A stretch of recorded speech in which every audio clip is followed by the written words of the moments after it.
Hello friends, நம்ம இன்னைக்கு எதை பற்றி பார்க்க போகிறோம்னா நம்ம இலக்கிய வரப்போகிற எபிசோடில் என்ன இன்ட்ரெஸ்டிங்கான சுவாரஸ்யமான விஷயம் நடக்க போகுதாங்க பார்க்க போகிறோம். வாங்க வீடியோக்குள்ளே போயிடலாம்.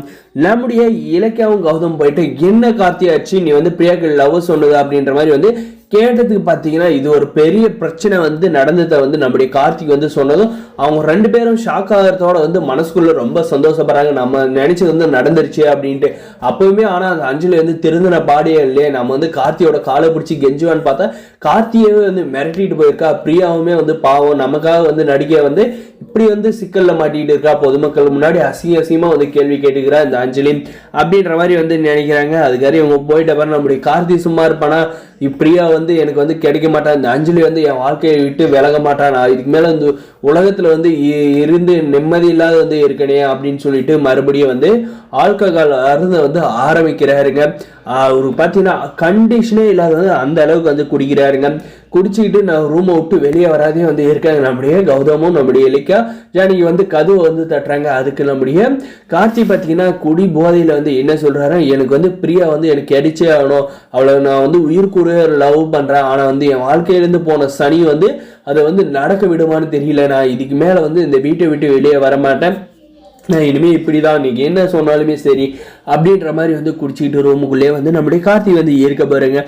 நம்முடைய ஜானி இலக்கியாவை கூட்டு போயிட்டு என்ன இலக்கியா என்னாச்சு அப்படின்றப்ப கேட்குற பார்த்தீங்கன்னா இப்படிதான் கார்த்தி பிரியாக்கில் லவ் சொல்றத இந்த அஞ்சலி பார்த்து அந்த இடத்துல பெரிய பிரச்சனை பண்ணி பிரியாவை அடிச்சு ரொம்ப அவமானப்படுத்தியிருக்கா ரெண்டு பேருமே. அதனாலதான் கார்த்தி பிரியா எங்க கிடைக்க மாட்டாளோ அப்படின்ட்டு இப்படி குடிச்சிக்கிட்டு இருக்கா அப்படின்ற மாதிரி நம்ம இலக்கியா சொன்னது அவங்க நம்ம ஜானி அம்மாவுக்கு பயங்கரமா ஷாக் ஆகுதுங்க.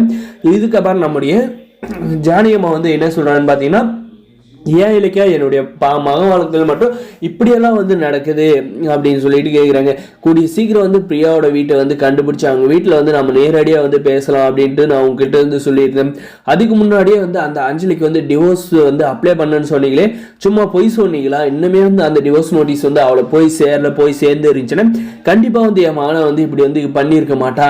அவளை முதல்ல லீகலாக டிவோர்ஸ் பண்ணிட்டோம், நீங்கள் என்ன லாயரை பிடிச்சிங்க, அவள் இன்னுமே நோட்டீஸ் அனுப்பாத என்ன பிடுங்கிட்டு இருக்கா அப்படின்ற மாதிரி கேட்குறாங்க. என் மகனை பார்க்க இப்படி எனக்கு கஷ்டமா இருக்கு அப்படின்ற மாதிரி நம்மளுடைய ஜானி சொல்றாங்க. எல்லாம் சரியாயிரத்தை நான் பாத்துக்கிறேன் அப்படின்ற மாதிரி இலக்கிய சொல்லிட்டு போயிடுறாங்க. ஒரு பக்கம் நம்முடைய கௌதம் கிட்ட போயிட்டு, கௌதம் நீங்க ஏற்பாடு பண்ண ட்ராமா எங்க இருக்கு பாத்தீங்கன்னா, நம்ம அந்த அஞ்சலி திருந்துவான்னு பார்த்தோம், ஆனா திருந்தாத நம்முடைய கார்த்தியும் அதுவும் பிரியா நமக்காக ஹெல்ப் பண்ண அவளை அடிச்சு துன்புறுத்தி இருக்கா. இதுக்கெல்லாம் நம்ம பிரியாவுக்கு என்ன கைமாறு செய்ய போறோம்னு தெரியல.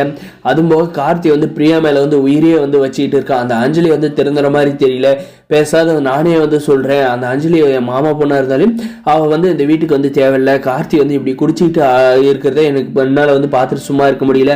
அவனுக்கு நீங்க பிரியா கல்யாணம் பண்ணி வச்சிருக்க. கூடிசி அந்த லாயரை முதல்ல அந்த அஞ்சலிக்கு நோட்டீஸ் அனுப்ப சொல்லுங்க.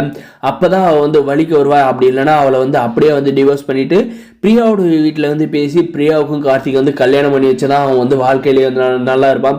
இல்லைனா கண்டிப்பாக இன்னும் மோசமான நிலைமைக்கு போயிடுவான் அப்படின்றத நம்ம இலக்கிய சொல்கிறாங்க. இப்போ தான் நம்ம இலக்கிய சரியான முடிவு எடுத்துருக்கான்னு நினைக்கிறேன். மறக்காம நம்ம சேனலை சப்ஸ்கிரைப் பண்ணாத மறக்காம சப்ஸ்கிரைப் பண்ணி அந்த பெல் ஐக்கனை ஆன்ல படிச்சுக்கோங்க. அப்போ தான் நம்ம போடுற வீடியோ எல்லாமே உங்களுக்கு நோட்டிஃபிகேஷனாக வருங்க. இந்த வீடியோ பிடிச்சதை லைக் பண்ணி மறக்காம நம்ம சேனல் சப்ஸ்கிரைப் பண்ணி